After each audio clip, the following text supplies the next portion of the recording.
Akhirnya barulah dari situ dia melihat, loh ternyata ini bukan maling, ini pocong.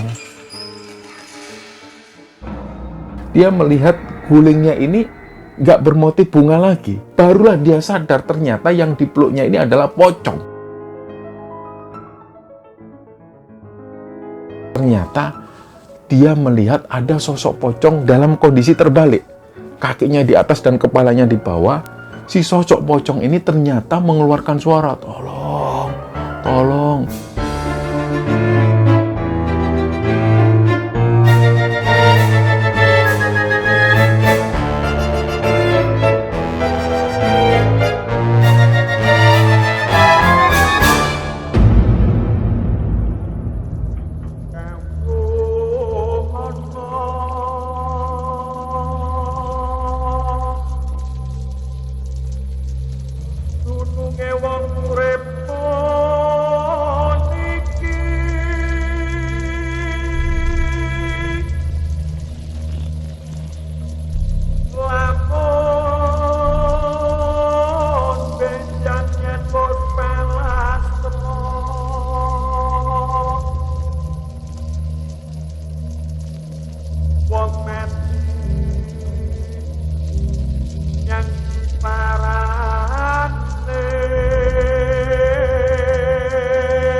Bismillahirrahmanirrahim. Assalamualaikum warahmatullahi wabarakatuh. Sobat Kembara Sunyi dimanapun teman-teman berada. Pada kesempatan kali ini kami akan membagikan sebuah cerita yang menceritakan tentang teror pocong di sebuah kampung.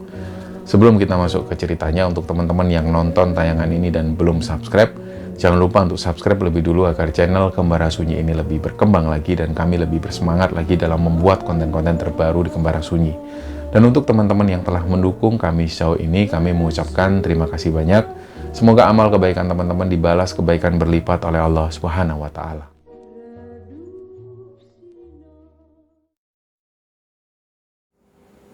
Ya, untuk cerita di episode kali ini, teman-teman, cerita ini adalah cerita kiriman dari Mas Billy.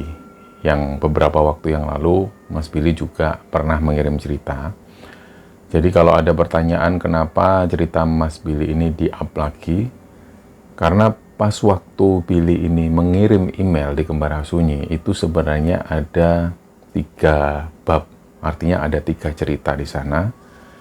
Dan memang dari awal kami nggak pernah menjanjikan akan menceritakan semua. Tapi karena semua cerita yang dikirim Mas Billy ini memang menarik untuk kami ceritakan, jadi akhirnya cerita ini pun kami ceritakan. Nah, kejadian ini pernah terjadi di kampungnya Billy di sekitaran tahun 2018. Jadi ceritanya, waktu itu Billy ini punya tetangga. Kita sebut namanya Pak Cip. Pak Cip ini adalah seorang bapak, seorang kepala rumah tangga. Dia punya istri, punya anak, hidupnya ini damai, hidupnya sejahtera. Bahkan dulunya Pak Cip itu punya beberapa bisnis. Dan beberapa bisnis yang digeluti oleh Pak Cip ini semuanya sukses.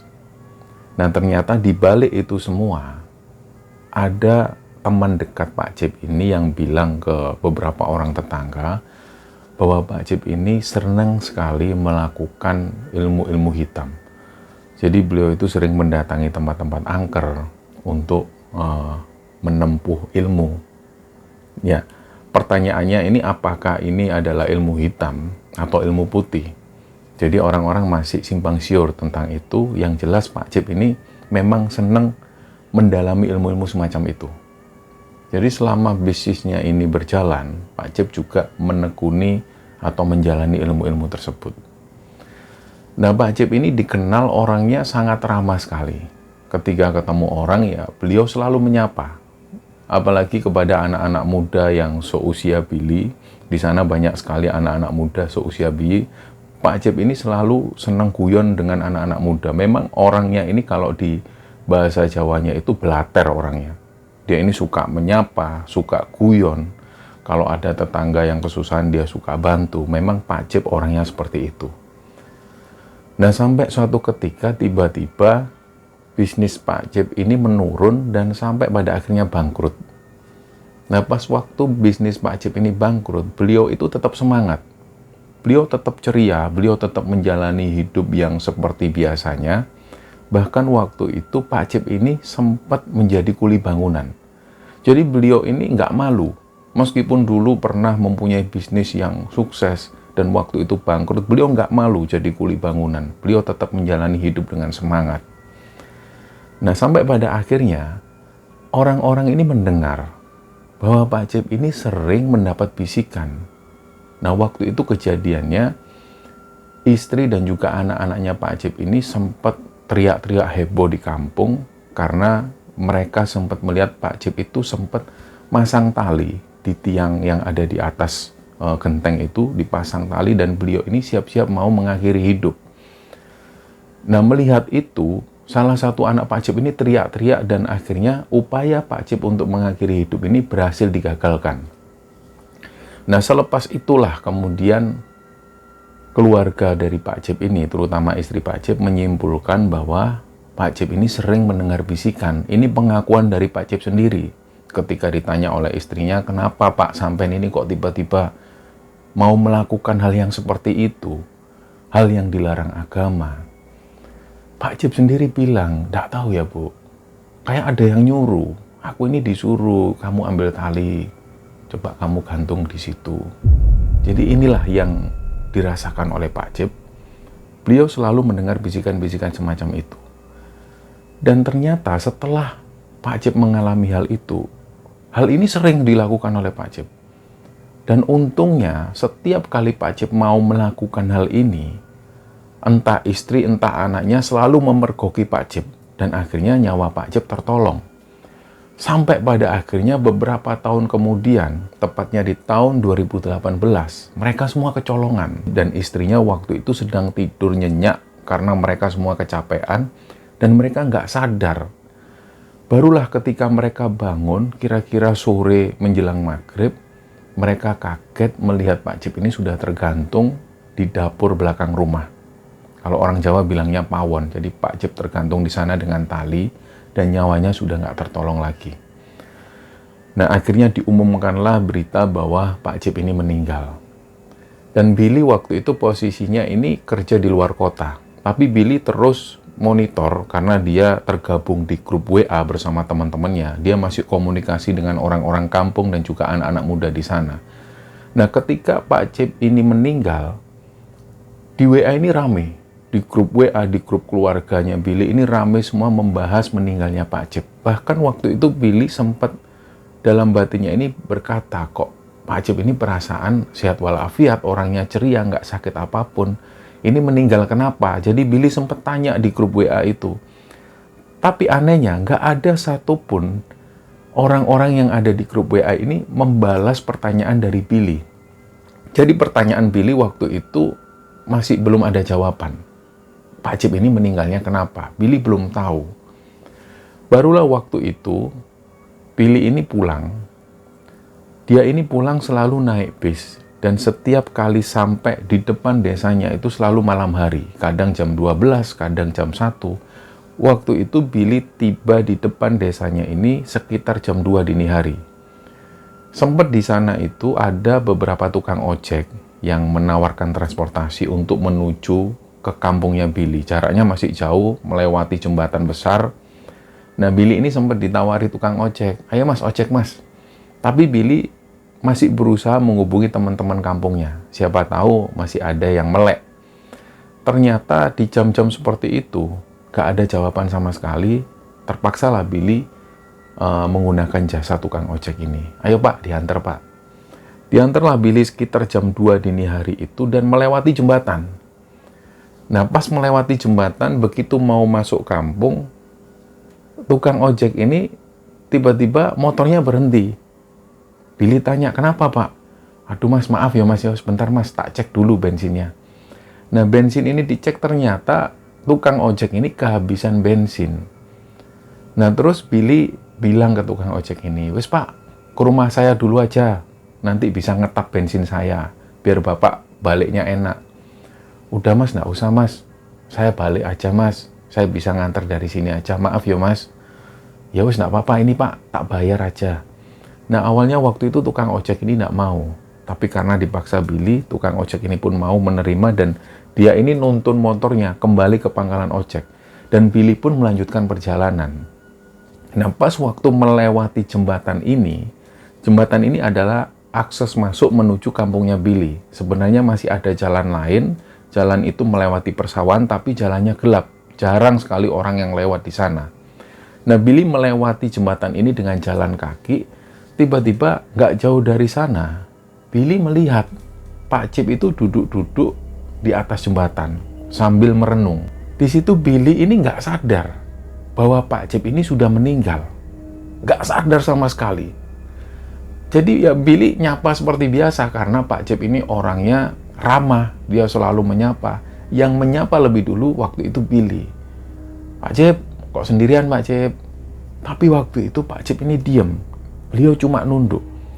Nah Billy yang merasa nggak enak hati. Ini kenapa Pak Cip ini kok disapa diem?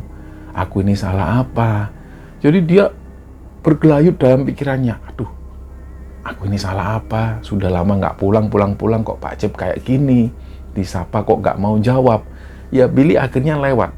Sepanjang perjalanan sampai menuju ke rumah, dia kepikiran terus. Karena nggak pernah Pak Cip seperti ini. Biasanya Pak Cip itu selalu nyapa, orangnya ramah. Sesampainya di rumah, dia cuci kaki, cuci tangan, dia tidur. Nah pagi harinya Billy beraktivitas seperti biasa. Dia ini suka nongkrong di depan rumah, di teras, sambil nyantai, sambil ngerokok.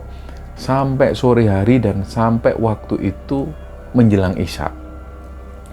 Menjelang Isya, Billy berangkat menuju ke masjid, dia sholat dan sepulangnya dari masjid itu, dia melihat ayah dan juga adiknya Billy ini ngeluarin sepeda motor. Nah otomatis Billy tanya, "Loh mau kemana ya? Kok mereka ini pakai busana muslim lengkap, pakai songkok semua?" Pas Billy tanya seperti itu, ayahnya jawab, "Yo, mau tahlil toh." "Loh, tahlil kemana ya?" "Yo, ke rumah Pak Cip toh, Bil. Kamu itu gimana? Pak Cip ini 7 harinya Pak Cip kok." Disitulah akhirnya Billy ini dia ingat kejadian kemarin, malam itu dia ketemu dengan sosok Pak Cip yang sempat disapa oleh Billy. Dan Billy waktu itu kaget sampai dia nggak bisa ngomong. Jadi akhirnya ayah dan juga adiknya Billy ini berangkat ke tahlilannya Pak Cip, ke tahlilan 7 harinya Pak Cip itu. Nah, malam itu Billy ini ngelamun. Dia memikirkan kejadian malam itu. Pantas waktu itu Billy nyapa Pak Cip ini diam terus. Dan wajahnya memang terlihat pucat. Beliau ini merenung terus. Sampai pada akhirnya karena Billy ini belum tahu penyebab meninggalnya Pak Cip ini kenapa, dia bertanya-tanya terus. Nah, sekitar jam 8:30 malam, ayah dan juga adiknya si Billy ini pulang dari tahlilan itu. Tanyalah Billy ini, "Ya, itu Pak Cip itu meninggalnya kenapa toh ya? Aku sempat tanya di grup ini, nggak ada yang jawab." Nah, ayahnya Billy cerita, "Yaitu loh Bill, dulu itu kan Pak Cip itu kan sering katanya mendengar bisikan-bisikan dia disuruh mati, disuruh gantung diri. Nah, waktu itu kecolongan keluarganya, dia gantung diri di pawon, di dapur maksudnya. Oh, innalillahi wa inna ilaihi raji'un. Ternyata seperti itu meninggalnya. Barulah di situ Billy tahu. Nah, setelah kejadian itu ternyata ketika Billy masih ada di sana, dia tentu mengunjungi teman-temannya. Dan teman-teman semua ini tahu tentang kejadian ini. Bahkan di kampung itu sempat gempar. Teman-teman Billy ini semua cerita. Setiap malam, pintu-pintu rumah warga kampung ini selalu ada yang ngetuk. Tapi ketika pintu dibuka, ini nggak ada siapa-siapa. Nah, warga menyimpulkan bahwa yang melakukan hal ini adalah sosok Pak Cip. Dan sosok Pak Cip ini selalu menampakkan diri dengan wujud pocong. Jadi berita ini memang menyebar kemana-mana. Nah, malam itu Billy ini sempat nongkrong bersama teman-temannya. Di situ ada sebuah pos ronda. Pos ronda ini letaknya ada di tengah rumah penduduk. Jadi nggak terlalu angker. Nggak juga di pinggir hutan, enggak. Jadi lokasinya benar-benar ada di tengah kampung. Nah, Billy biasanya nongkrong di sana ketika pulang. Waktu itu dia sempatkan nongkrong bersama 4 orang teman yang lain. Nah, mereka waktu itu memang biasanya seneng mabar atau main bareng Mobile Legends. Mereka main lah di sana, dan sekitar jam 9 malam, Billy pamit ke teman-temannya dia mau pulang lebih dulu. Jadi Billy ini sungkan sama orang rumah. Karena dia baru pulang, masa iya dia habiskan waktu bersama teman-teman. Paling tidak ketika dia di rumah, dia harus habiskan waktu di rumah lah bersama keluarga. Jadi dia pamit ke teman-temannya, dia pulang lebih dulu. Nah, ternyata keesokan harinya, Billy dapat cerita dari teman-temannya ini. Waduh Bill, pas kamu pulang itu, gak lama dari sana, itu teman-teman diganggu semua. Oh ya, diganggu gimana? Nah, ceritalah teman-temannya ini. Jadi 4 orang itu, mereka ini fokus mabar, main game Mobile Legends itu. Nah, otomatis pandangan mereka ini ada di layar HP semua. Tiba-tiba mereka mendengar ada suara, kuk, kuk. Nah, mereka mengira ini adalah suara burung di malam hari. Jadi mereka abaikan. Nah, tiba-tiba nggak lama setelah itu, mereka ini dengar ada suara orang. Shh, shh, shh. Barulah di sini mereka agak terganggu. Tapi karena permainan Mobile Legends ini harus fokus, mereka menatap layar HP. Jadi mereka ini hanya sesekali noleh ke kanan, noleh ke kiri. Ini siapa sih ini manggil-manggil?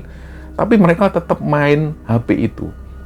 Nah, tiba-tiba di sudut mata ada salah satu teman Billy ini yang ngelihat ada penampakan sosok pocong, yang sosok ini ngintip berulang kali, ngintip balik lagi masuk ke pohon, ngintip berulang kali. Barulah di situ dia benar-benar noleh ke arah sana, dan dia bisa melihat ada sosok pocong, dan wajahnya ini adalah wajah Pak Jip. Langsunglah dari situ mereka semua berhamburan, berlarian semua, dan sampai cerita ini didengar oleh Billy. Nah, setelah mendengar cerita dari teman-temannya itu, Billy ini jadi yakin bahwa memang kampung ini diteror oleh sosok pocong Pak Jip. Nah, satu malam ceritanya ada salah satu teman Billy yang sudah bekerja dan sudah berumah tangga. Kebetulan waktu itu salah satu teman Billy ini baru saja punya bayi. Jadi anaknya ini masih bayi. Dia ini tinggalnya nggak jauh dari jembatan. Nah, biasanya si teman Billy ini pulangnya selalu di subuh hari. Atau kalaupun dia pulang agak cepat, ini sekitar jam 1 atau jam 2 dini hari. Nah, malam itu ceritanya istri dari temannya Billy ini sempat chat ke dia. Istrinya bilang, "Mas pulang jam berapa?" Katanya pulang agak cepat. "Oh ya, ini mau pulang. Kira-kira paling sampai sana jam 2, Dek." "Oh ya sudah, tak tunggu." Nah, dia pun pulang sekitar jam 2 itu dia melewati jembatan. Nah, ada kebiasaan memang dari dia, karena rumahnya dekat dengan jembatan. Setiap kali dia ini lewat jembatan, dia selalu narik gasnya ini kenceng, setelah itu kontak dimatikan. Harapannya supaya pas turun dari jembatan, ini mesin dalam keadaan mati dan sepeda motor itu bisa meluyur, langsung masuk ke dalam rumah. Ini yang biasa dilakukan oleh temannya Billy itu. Jadi pas waktu itu dia pulang jam 2 dini hari, ya dia melakukan kebiasaannya itu. Sepeda motor ini ditarik gasnya kenceng, setelah itu kontak langsung dimatikan. Nah, pas motor ini meluncur ke arah rumahnya, dia kaget karena dia melihat di depan rumahnya itu ada sosok yang kelihatan ini sosoknya itu putih. Nah, akhirnya dia ngerem lah motornya itu, motor dilem, dia berhenti dulu. Dia mengira, waduh, rumahku disatroni maling ini. Dia berhenti, akhirnya dia coba chat dengan istrinya. "Dek, kamu di mana?" "Di kamar, Mas." "Itu ada orang di depan rumah." Nah, yang dilihat oleh si anak ini, sosok putih ini kepalanya itu dibentur-benturkan ke pintu. Akhirnya barulah dari situ dia melihat, loh, ternyata ini bukan maling, ini pocong. Kepalanya dibentur-benturkan seperti itu. Dia coba chat ke istrinya lagi, "Dek, itu yang ketuk-ketuk pintu rumah bukan aku, jangan dibukain pintunya." Nah, pas dia chat WA seperti itu, tiba-tiba dari sudut mata sebelah kiri dia melihat ada pocong. Nah, si pocong ini ngomong, kon ngerti kan nek iku aku. Barulah dia noleh ke sini, dia lihat ini pocong ini wajahnya itu wajahnya Pak Cip. Langsung dari situ motor ini dilempar dan dia lari langsung masuk ke rumah. Nah, sampai pada akhirnya cerita ini pun menyebar kemana-mana. Nah, teror-teror semacam ini sering dialami oleh warga kampung. Jadi yang sering banget itu adalah ada pintu yang selalu diketuk. Tapi ketika dibuka pintunya, nggak ada apa-apa. Nah, satu ketika Billy ini ada di rumah posisinya, dan waktu itu masih belum 40 harinya Pak Cip. Nah, kebiasaan Billy ini kalau di rumah, dia selalu disuruh bapaknya itu untuk mijet.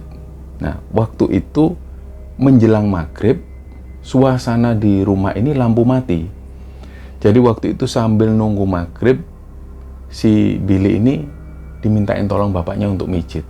Nah, di situ Billy bilang, "Pak, habis maghrib aku mau keluar nongkrong sama teman-teman. Jangan lama-lama ya."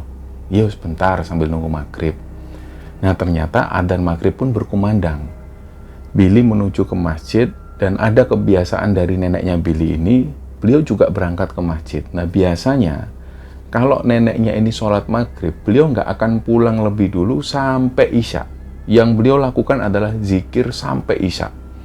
Nah, waktu itu karena Billy ini mau keluar, setelah dia sholat maghrib, dia balik langsung ke rumah, dan dia siap-siap untuk keluar. Nah, ini posisi rumah ini masih lampu mati. Pas Billy mau keluar, ayahnya bilang lagi ke Billy, "Bill, pijet lagi, Bill." Nah, mau nggak mau Billy pun akhirnya mijet ayahnya itu. Sambil dia ini menggerutu dalam hatinya, "Ayah ini sudah tahu aku mau keluar, malah disuruh mijet lagi. Ya sudahlah, mau apa lagi?" Nah, posisi Billy mijet ayahnya itu di ruang tengah. Dia ini bisa melihat ke arah ruang tamu, jadi hanya dibatasi dengan sekat. Nah, suasana remang-remang yang hanya diterangi dengan lampu lilin, waktu itu Billy bisa melihat samar-samar ke arah ruang tamu. Billy ini sambil mijet ayahnya, dia melihat sekelebatan ada sosok. Awalnya Billy mengira ini pasti nenek. Nenek pasti ngomel-ngomel karena Billy tadi nggak sempat zikir di masjid. Yang Billy pikirkan seperti itu. Lah, lama-lama sosok yang dikira Billy ini nenek tiba-tiba berubah jadi agak tinggi, semakin tinggi, dan di situ Billy ini sempat tercengang beberapa saat karena dia melihat ternyata ini adalah sosok pocong. Dan di situ Billy melihat jelas sosok pocong ini wajahnya itu sangat persis dengan wajahnya Pak Cip. Nah, pas Billy tercengang seperti itu, dia akhirnya berucap, "Astagfirullahaladzim." Nah, tentu ayahnya Billy ini kaget. "Ono apa, Bill? Kenapa, Bill?" Langsunglah mereka semua ini menuju ke depan. Akhirnya di situ dengan cahaya lilin, mereka ini masih bisa melihat ada semacam kepulan asap. Jadi benar-benar semua itu melihat pocong yang tadi dilihat Billy ini berubah jadi kepulan asap, dan asapnya itu masih ada di sana. Jadi setelah kejadian itu Billy ini nggak bisa ngomong apa-apa, dan ayahnya sempat menenangkan Billy. "Wis, tenang, sudah, nggak ada apa-apa, nggak ada apa-apa." Nah, akhirnya dari situ Billy ini berusaha berpikir, kok ternyata sampai menyeramkan ini terornya. Ternyata semua itu sering mengalami kejadian semacam ini, sering diteror. Nah, waktu itu Billy ini penasaran dengan salah satu orang temannya. Ada satu teman Billy ini kita sebut namanya Rido. Rido ini orangnya pemberani. Nah, ketika ada teror semacam ini, Billy penasaran kira-kira Rido ini berani enggak. Nah, waktu itu ada kesempatan mereka kumpul. Billy tanya ke Rido, "Dok, kamu sudah pernah ditakutin pocongnya Pak Cip enggak?" Nah, Rido bilang, "Walah, pocong Pak Cip apa? Mana ada pocong Pak Cip? Aku kepingin ngerti." Jadi Rido ini sifatnya kayak menantang kehadiran sosok pocongnya Pak Cip. Nah, menurut pengakuan Rido, dia sama sekali belum bertemu dengan sosok pocong Pak Cip. Sementara teman-teman yang lain ini pernah dihantui oleh sosok pocong Pak Cip ini. Jadi Rido itu kayak nantang. Nah, pada akhirnya mereka ini bubar. Mereka pulang ke rumah masing-masing. Keesokan harinya, mereka semua ini dapat cerita dari Rido. Rido waktu itu benar-benar juga merasa agak takut. Hal yang belum pernah dialami oleh Rido sebelumnya. Karena Rido ini memang terkenal orangnya pemberani. Semua juga kaget mendengar cerita dari Ridho dan mereka sempat merinding. Jadi waktu itu, setelah Ridho ini nantang-nantang seperti itu, mereka pulang, Ridho pulang ke rumah seperti biasa. Nah, di kamar Ridho ini dia nggak pakai kasur. Dia hanya pakai kasur lipat dan diletakkan di bawah. Jadi kasur ini setelah dibuat tidur, dilipat kembali dan diletakkan di atas lemari. Nah, malam itu, Ridho ini menggelar kasurnya itu, tapi dia ini belum tidur. Dia masih rebahan sambil mainan HP. Nah, tiba-tiba dia ini mencium aroma seperti bangkai. Dan disitulah Ridho ini melihat di atas lemari, Ridho ini melihat ada sosok pocong yang ngintip. Dan di situ Ridho ini jelas-jelas melihat bahwa sosok pocong ini adalah Pak Cip. Karena wajahnya terlihat jelas. Nah, sosok pocong Pak Cip ini ngintip ke arah Ridho. Karena Ridho posisinya di bawah, ngelihat ke atas langsung. Jelas-jelas dia ini melihat sosok wajahnya Pak Cip itu. Nah, akhirnya karena agak takut juga, Ridho matikan HP dan dia berusaha tidur. Dia meluk gulingnya itu, dia tidur. Akhirnya Ridho pun ketiduran. Nah, tiba-tiba dia ini kebangun sekitar jam 1 dini hari karena ada bau-bau yang menyengat. Bau ini bau busuk banget. Nah, spray Ridho dan juga gulingnya ini, itu motifnya bunga-bunga. Tiba-tiba, pas Ridho coba buka mata, karena dia terganggu dengan aroma-aroma bangkai ini, dia buka mata pelan-pelan. Dia melihat gulingnya ini nggak bermotif bunga lagi, tapi berubah jadi warna putih. Dan Ridho itu menjauhkan pandangannya, barulah dia sadar ternyata yang dipeluknya ini adalah pocong. Nah, pocong itu menghadap ke arah atas, dan di situ Ridho benar-benar melihat jelas wajah Pak Cip di sana yang pucat menghadap ke arah atas. Akhirnya dilemparkanlah guling ini, dia lari keluar. Sampai pada akhirnya cerita ini pun beredar ke teman-temannya.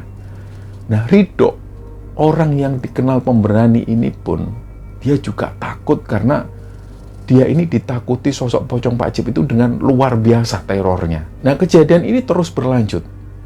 Sebelum 40 hari meninggalnya Pak Cip, ada tukang bakso yang lewat. Biasanya di kampung ini semua penjual makanan itu lewatnya itu selalu malam hari. Entah penjual nasi goreng, penjual bakso, selalu lewat di malam hari. Nah, di kampung kebiasaannya memang seperti itu. Ada satu tukang bakso yang memang sering lewat di kampung ini. Dan dia ini belum mengetahui bahwa Pak Cip ini sudah meninggal. Dia lewat seperti biasa dan dia ini sempat ketemu Pak Cip duduk-duduk di pos ronda. Jadi posisi Pak Cip itu duduknya ini kakinya diselonjorkan. Beliau itu bersandar di pos ronda sambil diam seperti ini. Nah, tukang bakso itu nggak curiga sama sekali. Dia memberhentikan rombongnya persis di depan pos ronda. Dan sosok Pak Cip ini ditawari bakso oleh si tukang bakso ini. Pak Cip, bakso tak? Iya, siji yo. Ya Pak, dibuatinlah bakso itu. Dan pas waktu membuatkan bakso ini, si penjual bakso ini mencium aroma-aroma kayak aroma bangkai tikus. Nah, secara bersamaan, dia itu mendengar suara Pak Cip.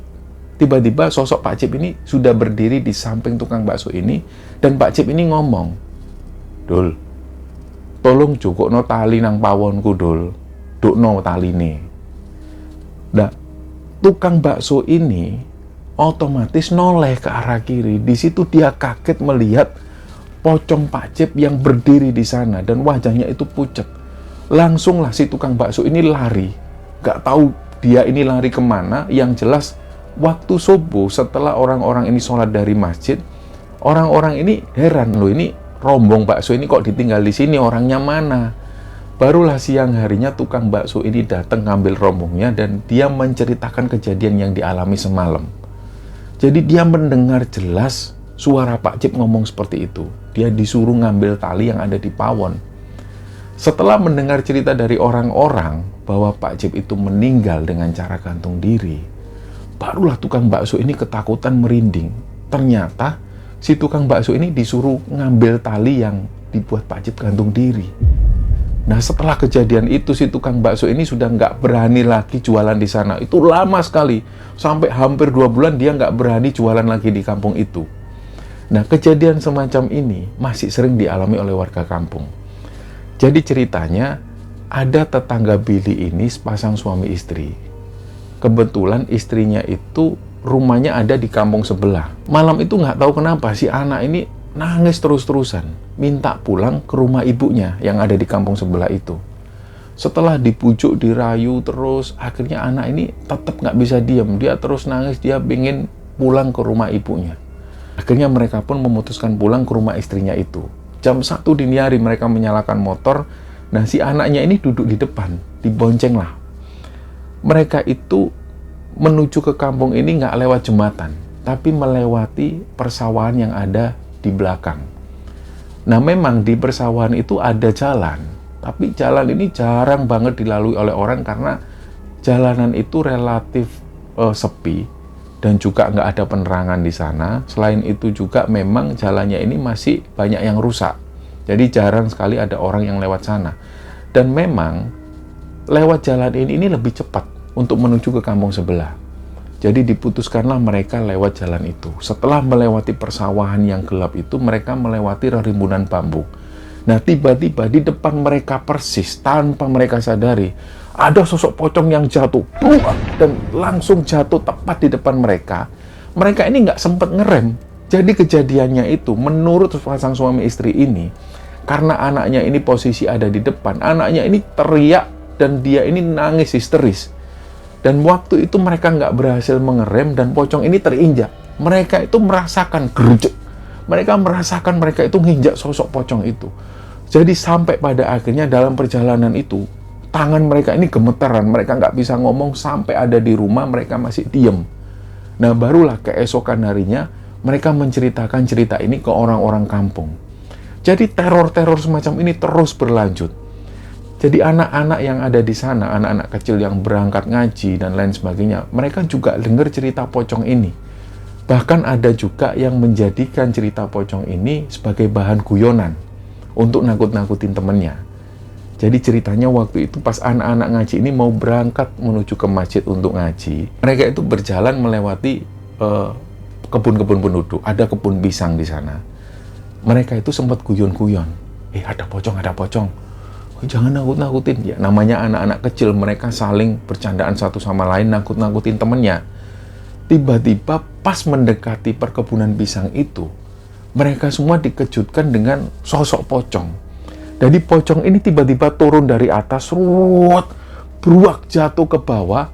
Anak-anak kecil ini sempat kaget ngelihat pocong itu. Jadi pocong ini sambil mengeluarkan suara. Disitulah akhirnya anak-anak kecil ini berlarian. Nah, karena cerita pocong ini sudah menyebar kemana-mana, ketika anak-anak kecil ini cerita bahwa mereka ditakutin pocong, warga kampung tentu percaya. Karena cerita ini memang benar-benar nyata. Mereka semua banyak yang diteror sosok pocong Pak Cipto ini. Nah, sampai pada akhirnya bapaknya Billy inilah yang giliran diliatin sosok pocongnya Pak Cipto. Malam itu, bapaknya Billy ini duduk-duduk di depan teras, sambil santai, sambil ngerokok. Tiba-tiba beliau itu mendengar ada suara orang minta tolong. Tolong, tolong. Tapi waktu itu bapaknya Billy ini masih ragu-ragu. Ini suara orang minta tolong atau suara kucing. Karena suaranya nggak begitu jelas. Nah, beliau ini coba mencari sumber suaranya. Dideketinlah sumber suaranya itu. Ternyata sumber suara orang minta tolong ini dari rumah sebelah. Ada rumah kosong di sana memang. Dideketinlah oleh bapaknya Billy, suara ini semakin jelas. Dan di situ bapaknya Billy ngelihat ke atas, ternyata dia melihat ada sosok pocong dalam kondisi terbalik. Kakinya di atas dan kepalanya di bawah. Si sosok pocong ini ternyata mengeluarkan suara, tolong, tolong, sambil manggil namanya bapaknya Billy. Terus-terusan seperti itu. Ya, namanya bapaknya Billy ini juga punya rasa takut. Waktu itu beliau kaget melihat sosok pocong yang terbalik seperti itu. Akhirnya bapaknya Billy ini langsung masuk dalam rumah. Nah, beliau ini cerita ke Billy dan juga cerita ke keluarganya bahwa malam itu ditakutin sosok pocong dalam kondisi terbalik ini. Nah, suatu ketika warga itu juga mendengar cerita dari orang yang namanya Pak No. Kebiasaan Pak No itu memang setiap malam beliau selalu begadang nunggu air untuk disalurkan ke persawahan. Jadi kebiasaan Pak No ini, beliau selalu begadang di gubuk di tengah sawah. Kadang-kadang beliau pun tidur di sana sampai subuh hari. Nah, waktu itu ceritanya Pak No ini sedang mengalirkan air di sawah. Setelah itu beliau santai duduk di gubuk yang ada di tengah sawah itu. Sampai kemudian beliau ini tertidur. Nah, pas waktu Pak No ini tidur, beliau itu kebangun karena kaki beliau ini kayak ada yang gelitikin. Akhirnya beliau coba ngelihat, ternyata di situ dia melihat ada sosok pocong. Pocong ini, bagian kuncupnya itu digerak-gerakkan di telapak kaki Pak No. Sampai-sampai Pak No itu heran ngelihat kejadian itu. Dan akhirnya Pak No menarik kakinya. Sosok pocong ini mendekat ke arah Pak No, dekat banget, persis di depan wajahnya Pak No. Dan sosok ini mengeluarkan suara, oh. Disitulah Pak No ini melihat sosok pocong dengan wajah Pak Cip dan mengeluarkan suara mengerang seperti itu. Akhirnya Pak No pun berlari meninggalkan gubuknya itu. Sampai pada akhirnya cerita ini pun beredar kemana-mana. Jadi cerita-cerita tentang teror sosok pocong Pak Cip ini sering kali dialami oleh warga. Bahkan warga itu sudah biasa mendengar cerita dari orang-orang yang ditakuti pocong Pak Cip ini. Nah, ada ibu-ibu itu yang merasa penasaran. Setiap malam kok selalu ada yang ngetuk pintu rumahnya. Jadi beliau ini sengaja nunggu di ruang tamu. Kalau sampai ada yang ngetuk pintu rumah, dia akan langsung buka. Dia pengen tahu gimana sosok pocong Pak Cip ini. Nah, ternyata benar, waktu itu sekitar jam 11:30 malam, dia mendengar ada suara ketukan pintu. Tapi jelas ini yang ngetuk itu pasti nggak pakai tangan. Kayak dia ini mengetuk dengan benda besar. Nah, waktu itu sosok ibu-ibu ini mendengar ada yang ngetuk pintu. Akhirnya langsung dibukalah pintu ini. Ternyata dari kejauhan ibu-ibu ini melihat ada sosok pocong. Nah, si sosok ibu-ibu ini sempat ngusir pocong tersebut. Ngale, ojo meden-medeni aku.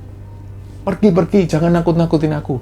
Ternyata sosok pocong ini nggak juga pergi. Tapi dia ini malah melakukan gerakan. Dia gerak kanan, kiri, terus seperti itu. Sampai kemudian ibu-ibu ini pun akhirnya juga ketakutan. Pintu ini ditutup dan beliau langsung masuk ke kamar. Nah, cerita-cerita semacam ini atau teror-teror yang dialami oleh warga kampung ini sering terjadi. Nah, setelah 40 hari meninggalnya Pak Cip ini, teror-teror pocong Pak Cip ini nggak seperti yang sebelum-sebelumnya. Memang masih ada warga yang ditakutin sosok pocong, tapi nggak se-ekstrim sebelum-sebelumnya. Nah, yang menarik dari cerita ini adalah sampai cerita ini diturunkan, ini ternyata masih banyak warga kampung yang masih sering dilihatin sosok pocong Pak Cip ini, bahkan sampai hari ini.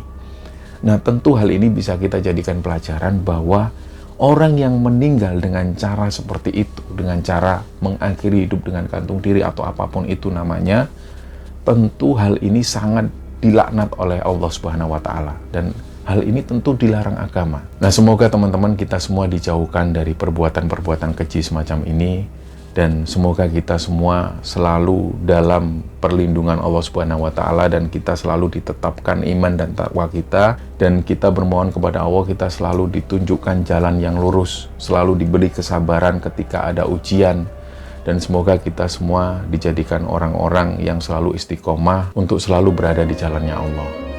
Nah, semoga teman-teman cerita ini bisa kita ambil hikmah dan bisa kita ambil pelajaran di dalamnya. Mohon maaf kalau ada salah-salah kata. Wassalamualaikum warahmatullahi wabarakatuh.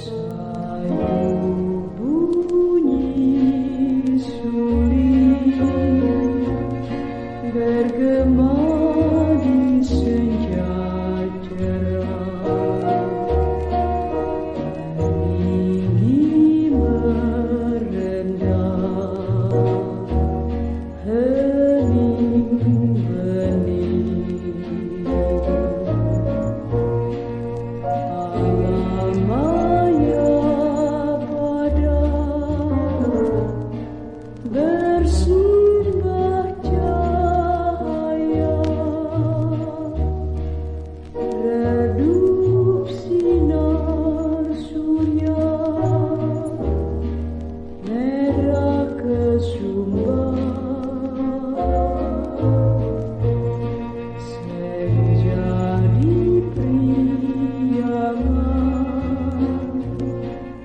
dua nada